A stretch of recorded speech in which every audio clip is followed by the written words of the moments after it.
Hey guys, what's going on? Wolf here. Welcome back to another video. This is my $800 PC build guide. It will cover everything you need from a Windows flash drive to a Wi-Fi adapter if you do need one, depending on your situation.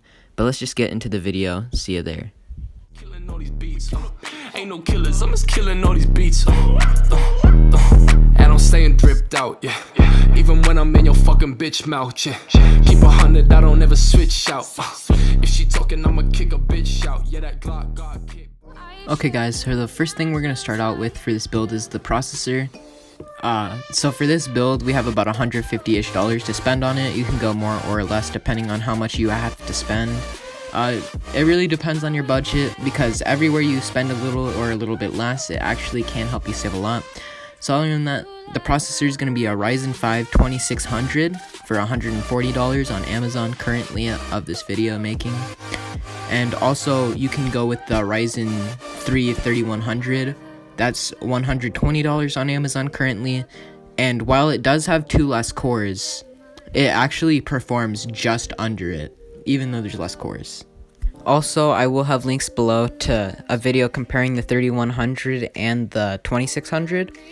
Yeah, that will be in the description, along with Discord, because me and all the boys now have a Discord server that you all can come and join if you want. Now, onto the motherboard. You can go with B450 if you want a little bit cheaper of a deal, but B550 is brand new and not every B550 motherboard's crazy overpriced, and for this budget you can fit one in. I'd recommend the DS3H from Gigabyte, the B550M. Or you can also go with the motherboard with onboard Wi-Fi, just like the Gigabyte B450 Wi-Fi Pro. This one has onboard Wi-Fi, or you can go with the B550 and use a Wi-Fi card or adapter for 20 to 30 bucks more. The B450 motherboard is about 140 bucks, and the B550 is about 95. So with the adapter, it's a little bit cheaper, but the onboard Wi-Fi with the adapter will be not as strong as a normal motherboard with onboard Wi-Fi would be. Also, keep in mind that the B550 is micro ATX and the B450 is ATX, so your case may vary in which one you want to pick as well, but that will be later in the video. Also guys, I just want to thank you for just the support on this channel. I've had a recent video that's hit almost 400 views at the making of this video. By the time I post, maybe we'll hit 400. Also, once you finish this video, if you do, please check out my SkyWars video that I did with all my friends. That was really fun. And yeah, thanks for the support, and let's get back into the video. Next up is the GPU. I'm going to recommend a GTX 1660 Super or OC Super. Same thing basically. It doesn't matter which version you get. As long as you get a dual fan, you should be fine. You could go with other GPUs, but I do recommend NVIDIA because you get your GeForce Now experience for free. And also, along with that, you can use your NVENC encoder that comes with the GPU to stream easier and keep easy loads on your CPU. And now, for your RAM, I'd recommend the T-Force Vulcan 16GB 2x8.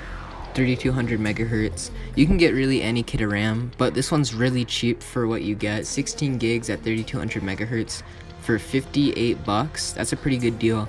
You could go with Corsair, Vengeance. You could go with any RGB RAM, Alloy, pretty much any brand you want, but I'd recommend Team Force for the price to performance that you would get out of it. Also, storage is really up to you and your budget, depending on how much you want to spend on storage. You can go for an M.2 500GB for about 58 bucks, or you can get a 2TB hard drive for about 50. You can mix the two to get 2.5 terabytes of storage, 2 terabytes for your games, video, etc. And then your 500 gigs for your operating system and software that you need importantly. But you could also go with a 1 terabyte for about $100 on an M.2. You could get regular SATA SSDs. It's really up to you on storage. And yeah, there will be a lot of links in the description for storage options. Next up is the power supply. This one doesn't really matter, to be honest. Anything that's about 500 plus watts should do the job. You can go Thermaltake for cheap. You can go EVGA for a little bit more expensive. Power supplies are on the high end right now of money. So if you don't want to spend too much, just get something cheap, but just expect something bad to happen if you go and cheap out way too much. Next up is going to be your case. If you pick a B450, or at least the one that I said already for 95 bucks, that's a micro ATX. So you can get an ATX case or a micro ATX case, but the Wi-Fi motherboard B450 that I recommended is an ATX, so you can't put that in a micro ATX case, obviously. I guess I can link a couple down below of my favorites. There's a few pictures on screen of my favorites as well. You can pick those ones up. It doesn't really matter as long as you make sure if it doesn't have case fans to buy some.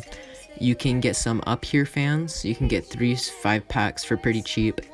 If you get the Cooler Master case, which is one of my favorites, you can pick that one up, but you might have to buy a 3-pack of fans with it. You can make it same, but it would be $65 to have 3 of the same fans, which is pretty expensive for a $60 case. Or you could just buy 3 mismatching fans if you wanted. Now, one of the last things you're going to need is going to be a Windows flash drive. You can get a 64 or 128 gig thumb drive if you want. You just have to install Windows off another computer onto it and then install it. There should be a guide in the description below to install Windows. Other than that though, I hope you enjoyed this video. Sorry if it was a long one and a confusing one. Put this together in a little bit of a short time just to crank out another video. Try to keep it consistent on the channel. Hope you guys did enjoy though, and see you in the next video.